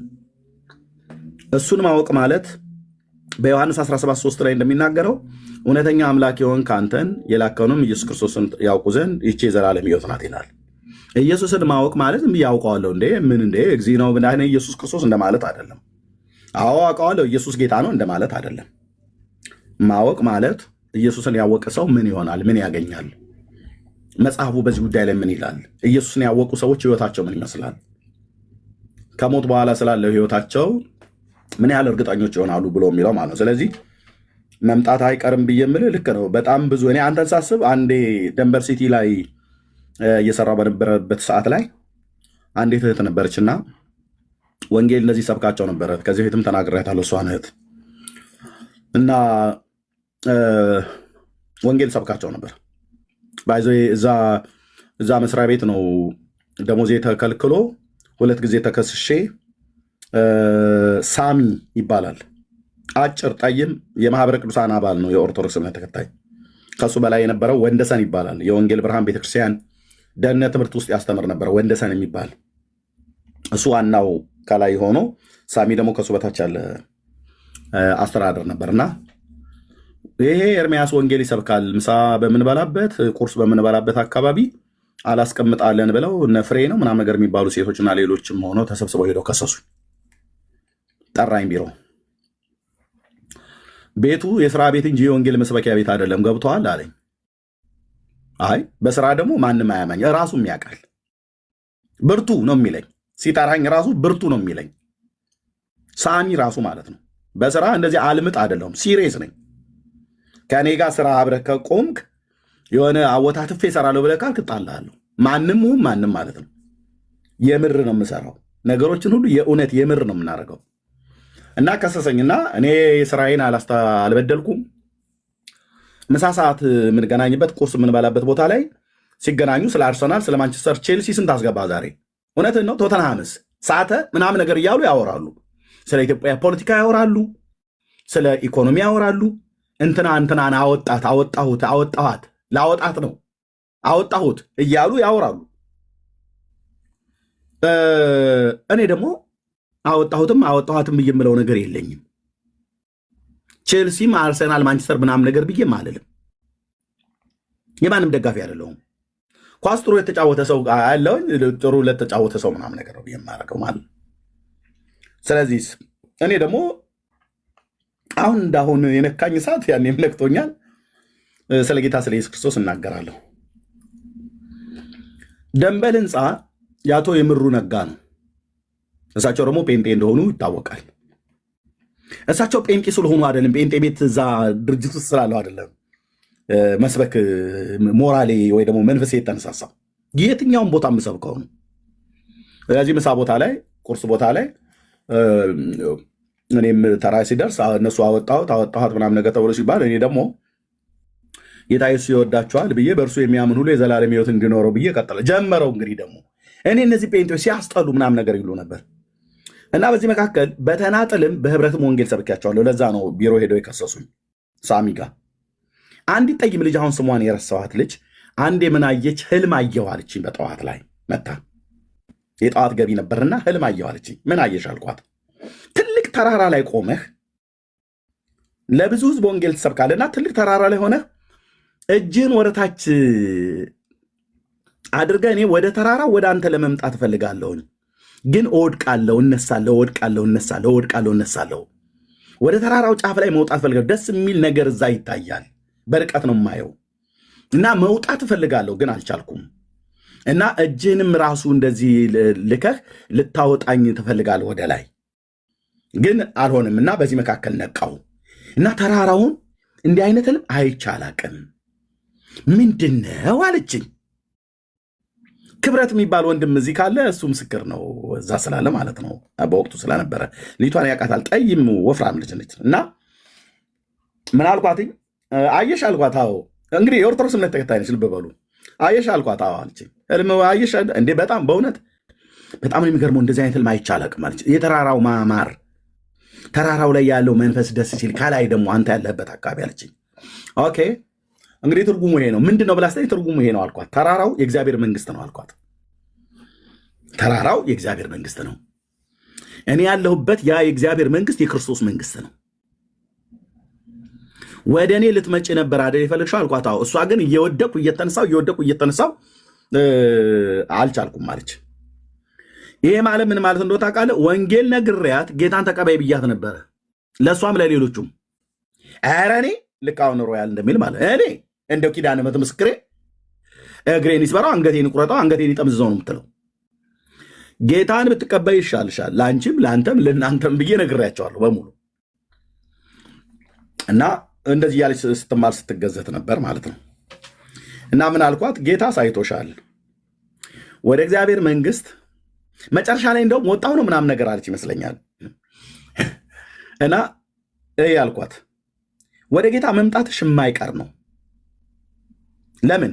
የወንጌልን ዘር እግዚአብሔር በሰጠኝ ጸጋ እዛ ቤት ውስጥ 4ኛ ነው 5ኛ ፍሎር ላይ ደንበል ሲቲ ሰብኬያለሁ። አንተ ውሸታም ብሎ የሚል ሰው የለም። የሚያውቁኝ ሰዎች ያውቃሉ። ኦኬ። እና መምጣትሽ አይቀርም ወደ እግዚአብሔር መንግስት ወደ ክርስቶስ አልኳት። በስመ አብ ወልድ መንፈስ ቅዱስ አሐዱ አምላክ አለች። ይኸውልህ ወደ ክርስቶስ መምጣትሽ አይቀርም ብዬ ስላት ነው በስመ አብ ወልድ መንፈስ ቅዱስ አሐዱ አምላክ ብለው የሚሉት ማለት ነው። አይኖ ሃይማኖት ቤት እንደዚህ እንደሚባል አውቃለሁኝ እንጂ አሜን ይሁንልኝ። ወደ እሱ መምጣትማ እንዴ መድኃኔዓለም አንድያ አይባልም። ወደ ጌታ መምጣትሽ የማይቀር ነው። ግን ብዙ ትላላጫለሽ፣ ብዙ ትገባበጫለሽ፣ ብዙ ትወድቂያለሽ። ያ ሳይሆን ግን የመዳን ጊዜሽን አታስረዝሚ። ትድን ዘንድ ትወዳለህ ብሎ እንዳለው እዛ በመጥመቂያ ስፍራ የነበረውን ሰው ጌታ ትድን ዘንድ ትወዳለህ ብሎ ሲል ሰው የለኝም ብሎ ይላል። ሰው ለሌላቸው ሰው ሆኖ የመጣው ጌታ መዳን ትወዳለህ ብሎ ሲል እሱ እዚህ ሌላ ዝባዝንኬ ያበዛል ማለት ነው። እግዚአብሔር እዚህ ሊጠራት ፈልጎ በረኛው በኤርምያስ በኩል ወንጌል ሰምታለች እና እንደዚህ አይነት ህልም አየሁ ብላ በጣም በህልሙ እውነት ጄኒውን እንደሆነ አንደኛ ከመንፈስ ቅዱስ ምስክርነት አለኝ፣ ሁለተኛ ንግግሯ ራሱ ያስታውቃል። እና በእርግጠኝነት ልንገራችሁ ከዛ በኋላ ስልኳንም አልያዝኩም። እኔ ከዛ መስሪያ ቤት ወጣሁኝ ተባረሬ። ያ ሰው ወንጌል ሰብከሃል ብሎ የወር ደመወዜን ከልክሎ አባረረኝ ከደንበል ሲቲ። በዚህ ነው የተባረርኩት። እኔም ወጋየሁ እንደ ሰው እነ ታጉን አሁን ቅድም ታጊ ገብታ የነበረችው ከአውስትራሊያ ልጆቿንና ትዳሯን እኮ ልትታ የወጣችሁ ታውቃለህ። አሁን ከሱ ጋር ሲታሰብ ምንድን ነው ብትል አሁን የኛ ምን ይባላል? ታቂ ጊኔ ስጥቂ ጌታን ስለተቀበለች ነው። እችት ታጉ ጌታን ስለተቀበለች ባሏ ፈታት። ልጆቿን ሁሉ ትታ ንብረቷን ትታ የኔ ዘመን ሕያው ምስክር ናት። እኔ የወር ደመወዜን የተከለከልኩት፣ እሷ ግን ሀብት ጥሪቷን፣ ልጆቿን፣ ትዳሯን አጥታ ንብረቷ ተወስዶ የወለደቻቸው ልጆቿን ሚሚዬ የጸለችለት አንዱ እሱ ነው። 20 ዓመት ሙሉ ስለ ልጆቿ ታነባ ነበር። እንደነኛ አይነት ምስክሮች አሉ። እግዚአብሔርን እጅግ አድርጌ አመሰግናለሁ። ለገባቸው ወንጌል የሚኖሩ ስለ ኢየሱስ የተሰደዱ ልጆቻቸውን፣ ትዳራቸውን፣ ሀብታቸውን ያጡት እቺው ታጉዚ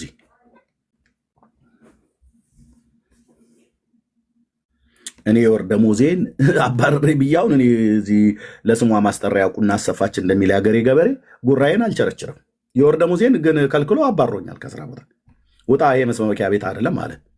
እንዴት አንተ ውጣ ትለኛለህ? ቤቱ የክርስቲያን ቤት ነው እኮ ማለት እኮ እችላለሁ ብራዘርዬ። እና የአቶ የምሩ ነጋ ቤት ስለሆነ እሳቸው ጴንጤ ስለሆኑ እንዴት በእሳቸው መስሪያ ቤት አትስበክ ብለህ ትለኛለህ? ራስህ ትወጣታለህ አንተ ኦርቶዶክስ ስለሆንክ። አላልኩም፣ አልልምም። እሳቸው ይህንን አያውቁም። እርግጠኛ ነኝ እኔንም አያውቁም፣ እሱንም አያውቁትም። ከሱ በታች በጣም ብዙ ማለት ከሱ በላይ ብዙ አስተዳደሮች ስላሉ ማለት ነው። ግን ሲወጡ ሲገቡ አይተናቸዋል። እሳቸውን የሚሆን ሌሎችም ትልቅ ሰዎች እዛ ሲገቡ ሲወጡ አይቻለሁ። ደሞዜን ከለከለኝ፣ ጠራኝና ቢሮ ፈርም አለኝ። ሁለተኛ እዚህ ቁርስ ላይ ሄደህ ኢየሱስ ያድናል እያልክ አንዴ እያለቀስክ አንተ እንትን እያልክ ቁርስ የሚበሉትን ሰዎች ሰላማቸውን አትንሳ አለኛ። ኢየሱስ ያድናል ብዬ ስላልኩ ነው ሰላምን የነሳሁት ወንድም አለ። እኔ ሰው እኮ እዚህ ቲክቶክ ላይ መተን እኮ ስብከት የጀመርን የሚመስለው ወንድሞች ናቶች እና ሰላማቸውን አትንሳ እንዴ። መስሪያ ቤቱንም ሰላም መረበሽ የለብንም። እንግዳ ሁሉ እኮ ነው አንተ የምትሰብከው አለኝ። አዎ እንግዶቹን ሁሉንም ሰብከው። ጌታ ምስክሬ።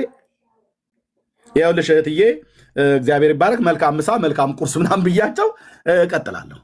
ብሬኪንግ ኒውስ። ስለማን ነው የማወራው? ስለተሰቀለው ስለ እግዚአብሔር ልጅ ነው። ስለ ድንግሊቱ፣ ስለ ማኅፀኗ ፍሬ፣ ስለ ኢየሱስ ነው የምሰብከው። ማን ነው አትስበክ ብሎ ሊል የሚችል ኃይል? ያው ቢያባርሩ ከመስሪያ ቤት ነው፣ ቢከለክሉ ደሞዝ ነው። 50 ሳንቲም አልነበረኝም ስወጣ። የቤት ኪራይ የምከፍለው የለኝም፣ የምበላው የለኝም። የወር ደሞዜን ከለከለኝ። ፈርም አለኝ። አልፈርም። ለምን የፈርም ያለኝ? ኢየሱስን ሁለተኛ አልሰብክም ብለህ እዚህ ወንጌል አልሰብክም፣ የሃይማኖት ቤት መስበኪያ ስለ አይደለ አልሰብክም ብለህ ፈርም አለኝ። አልሰብክም እኔን አለኝ። አዎ አንተ ራሱ ድነት ያስፈልጋል። ይኸው የአባቶቼ አምላክ ልዑል እግዚአብሔር ምስክር እኮ ነው አልኳቸው። ያስፈልጋል አንተ አልኩት። ቢሮ ውስጥ ቁጭ ብለን ተናድጄ አይደለም፣ ደሞዜን ስለከለከለኝ አይደለም፣ እየሳቁ አልኩ፣ ፊቴ እየፈካ አልኩ።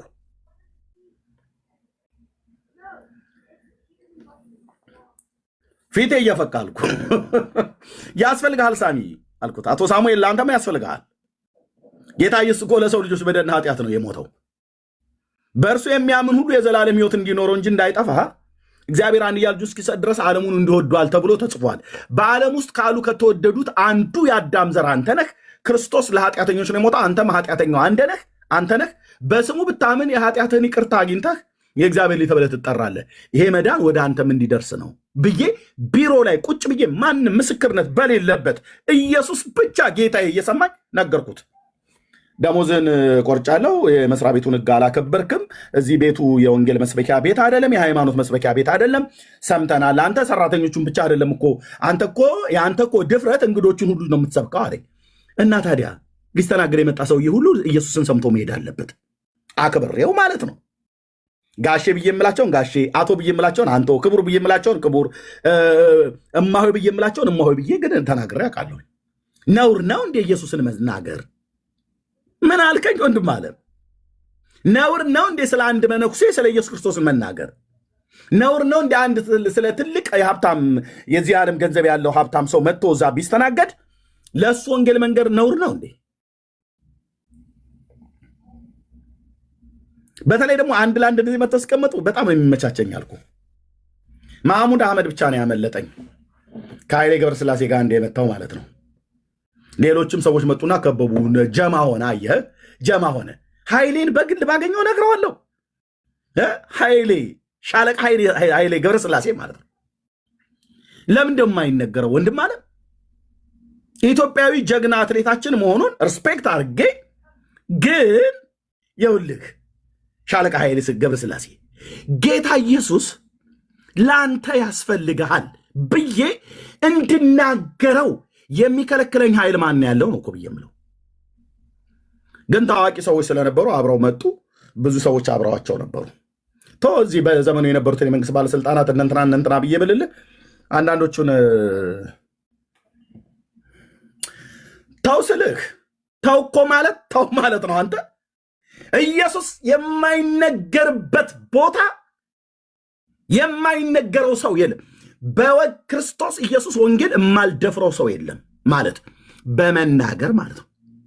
ትልቅነቴ እንዴት ልታከብር እኮ ይገባል። አንተ ጀረናሉ ምናምን ነገር 3 ኮከብ ያላቸውን ጀረናሉ ሁሉ አግኝቻቸዋለሁ። ኦኬ አግኝቻቸዋለሁ። ይነገራቸዋል። በያዙ ሽጉጥ ግንባሬን ይሉኛል ብሎ አይፈራም። ወንጌል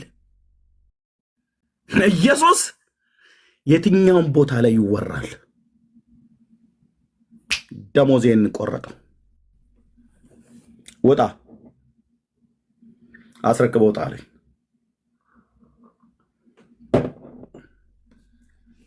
አባዬ ያኔ ይታገል ነበረ። እኔ ጌታ ይፈልጋል፣ አንተ ሰው እግዚአብሔር ለወንጌል አገልግሎት ይፈልጋል ይሉኛል። ጉባኤ እግዚአብሔር ስመጣ የሚያገልግሉ አገልጋዮች በመገለጥ እና እኔ ደግሞ እንዴ ምን እበላለሁ? ገና እኮ ያኔ ልጅ የለ ምን የለ ድስት የለ ምን የለ ምን እበላለሁ? እንዴት ሆናለሁ? የ40 ብር ነው የ50 ብር ቤት ኪራይ ነው የተከራየሁት ፈረንሳይ ለጋ ሲሆን ቀበሌ 07 ኦኬ። ራስ ካሳ ግቢ ብዙም አይርቅም። ሸለቆዋ አለች የምታውቋት። ኦኬ እዛ ሸለቆ አካባቢ ነበረ ጥሻ ውስጥ የሆኑ ቆራቢ መነኩሴ ቤት ተከራይቼ 40 ብርና 50 ብር ደሞዜ አይዶን ያኔ 70 ብር 80 ብር ነበር። የተረፈችዋን ዝም ብሎ ጥብኛ ሽልጦ ምናምን ነገር ገዝቼ የምበላባት ማለት ነው። ልብሴ ብታይ ላም አኝካ የተፋችው ልብስ የሚመስል ነው ያለኝ፣ ምክንያቱም ስለሌለኝ ማለት ነው። የአዲስ አበባ ሰዎች ደግሞ ጌታ ይባርካችሁ አሰጡም። በራችሁን አንኳኩተን እንኳን እንዳንለምን በግንብ ያጠራችሁት። ከላይ እንኳን ዘለን የራብን ሰዎች እንኳን ለስርቆት ሳይሆን እንደው ባካችሁ እንደው ብለን ለመለመን በብርጭቆ ሙሉ አጥራችሁታል። እናንተ እንደዚህ አይነቶች ናችሁ። ከዛዘብን በእውነት አዲስ አበቤዎች በአደገኛ አጥር ክላክ አደገኛ አጥር ይላል በሙሉ እና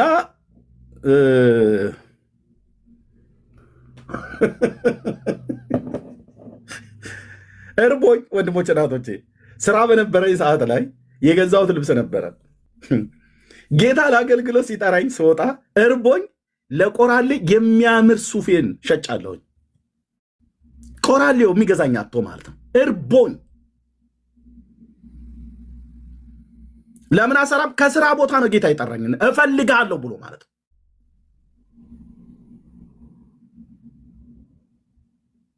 እርቦኝ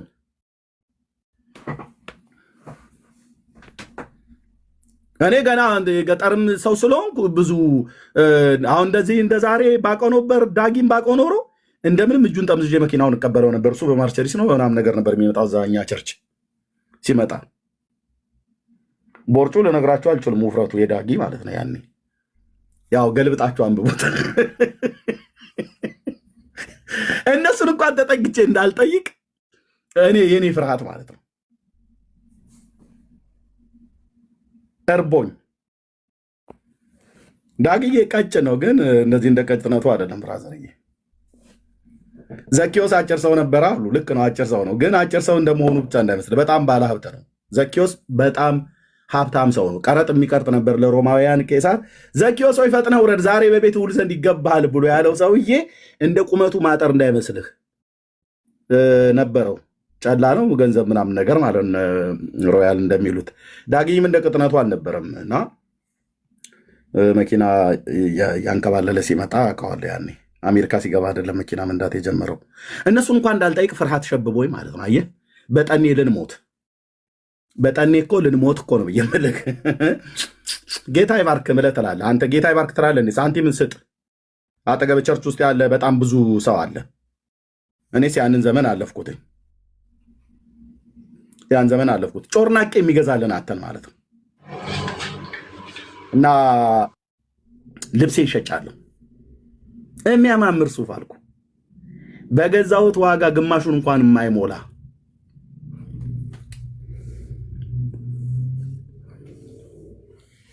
ግን ክብር ነበር። ሃሌሉያ! አቤት አቤት አቤት አቤት! እግዚአብሔር ግን ያኔ ነው ህይወቴን የነካት። በዚያን ጊዜ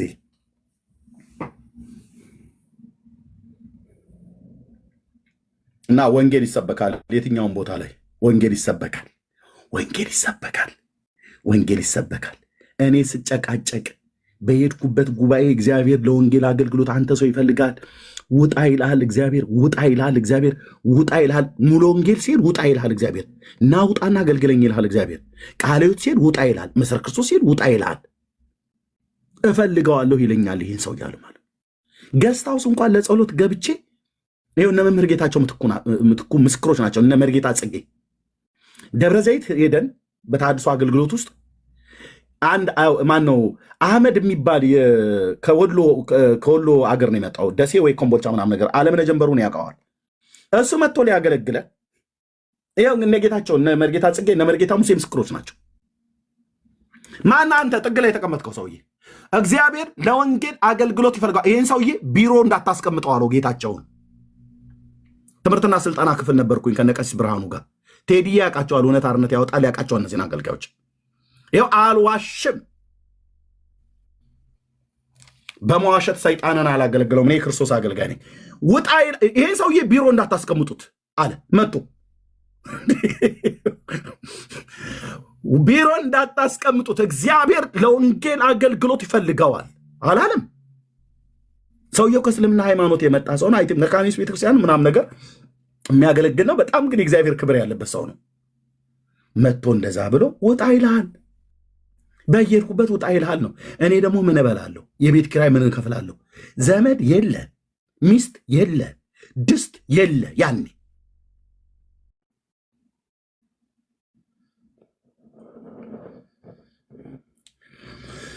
ወንድሞች እናቶቼ ጥሪ እግዚአብሔር አምጥቶላችሁ ምን እበላለሁ ምን እጠጣለሁ ብለህ የምትል ወንድሜ ለአንተ ለአንቺ ምስክር እንዲሆን የምነግራችሁ ጌታ ውጡ ብሎ ካላችሁ ውጡ።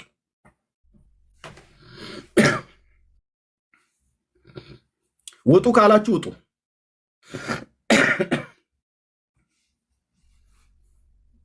ውጣ ካላለ ቁጭ በል። ውጡ ካላችሁ ግን ውጡ። በህልሜ ስንት ሌሊቶች እግዚአብሔር የዮሐንስ 3:16ን ሞቅ አድርጌ ሰው በተሰበሰበበት እሰብካለሁ አልኩ። ላበላብ እስከሆን ድረስ ነው የምሰብከው። ስነሳ ህልም ነው። ስብሐት ለአብ ወወልድ ወመንፈስ ቅዱስ። በኢየሱስ ስም አለ ወገኔ። እውነት እኮ ነው። እሰብክልሃለሁ አልኩ። ያድናል ኢየሱስ ጌታ ነው እያልኩ ማለት ነው።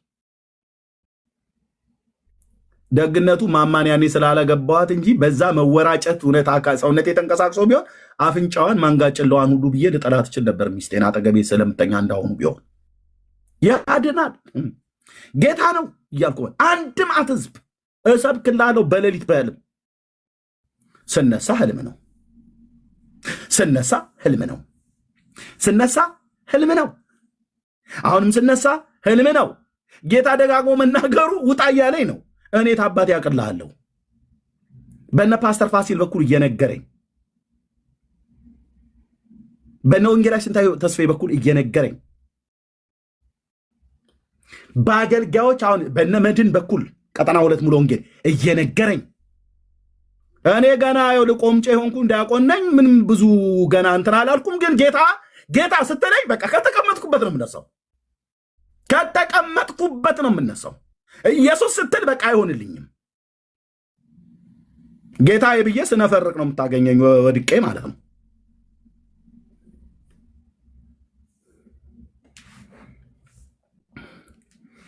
እና መጨረሻ ስወጣ ግን 50 ሳንቲም ይዤ ነው የወጣሁት። አባረሩኝ ከደንበል። አንተ አባረሩኝ። ወጣሁ። ዴች ገዳ ታወር ገባው። ፍሬንድሽፕ አጠገብ የነበረው እዛም አንድ ክርስቲያን እህት ጥሩ ታማኝ የሆነ ሰው ፈልጉልኝ ብላ በኃላፊነት ነው የተቀጠርኩት። እዛ ሄድኩኝ።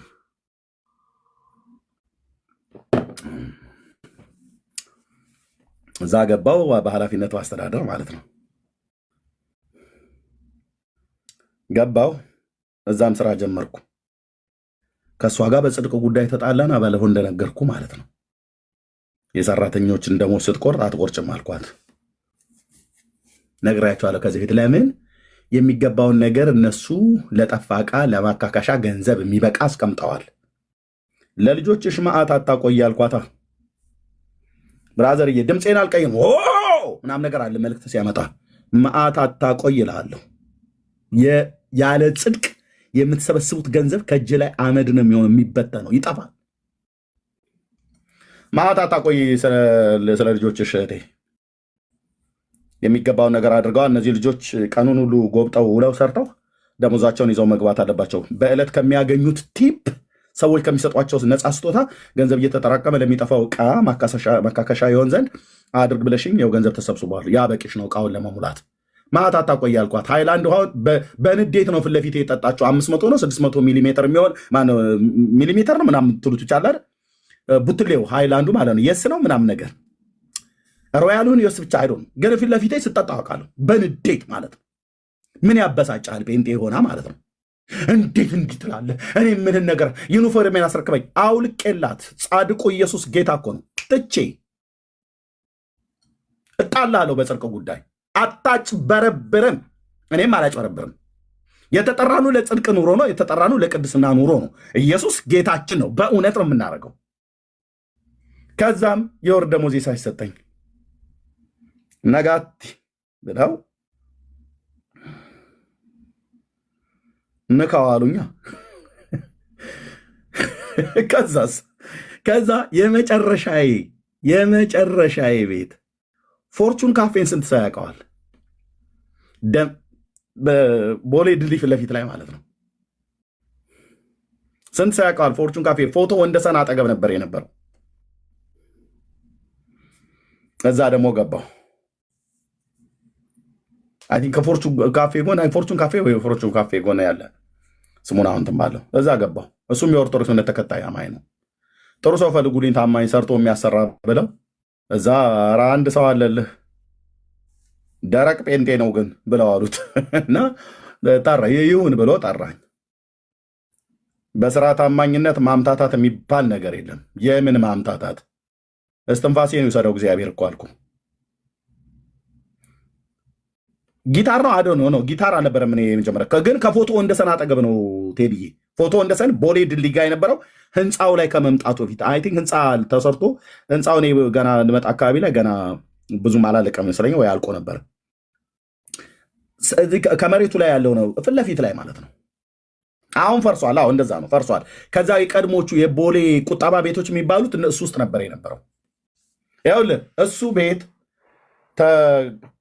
ተጠርቼ በኃላፊነት ገባሁ። አሁንም ስራ ለመስራት እና ለማሰራት በታማኝነት ነው። ቀብራራ ቆፍጣና ጴንጤ ማለት ነው። በታማኝነት ስራዬን በሰዓቴን የምገባው፣ ሰዎችም ሰራተኞችም በሰዓታቸው እንዲገቡ በጥንቃቄ የማደርገው። የኔ አመሌ ግን ምሳ ሰዓት እና ቁርስ ሰዓት በሚደርስ ሰዓት ላይ ያ ሰዓት ቶሎ እንዲደርስልኝ ይፈልጋለሁ። እኔ መተንፈስ እፈልጋለሁ። ምንክ መተንፈስ እፈልጋለሁ። በረጅሙ መተንፈስ እፈልጋለሁ። አንድ ነገር ተናግሬ ምን አትለኝም? ያድናል ኢየሱስ ማለት የኔ አባት ከዚህ መንፈስ ሳልጎድን የዘመኔ ቁጥር ይለቅ። ያኔ ምንም በሌለበት፣ ሚስት በሌለበት፣ ልጆቼ በሌሉበት፣ ምንም በሌለበት ያገኘኝ ምድረ በዳ ላይ ያገኘኝ ጌታ።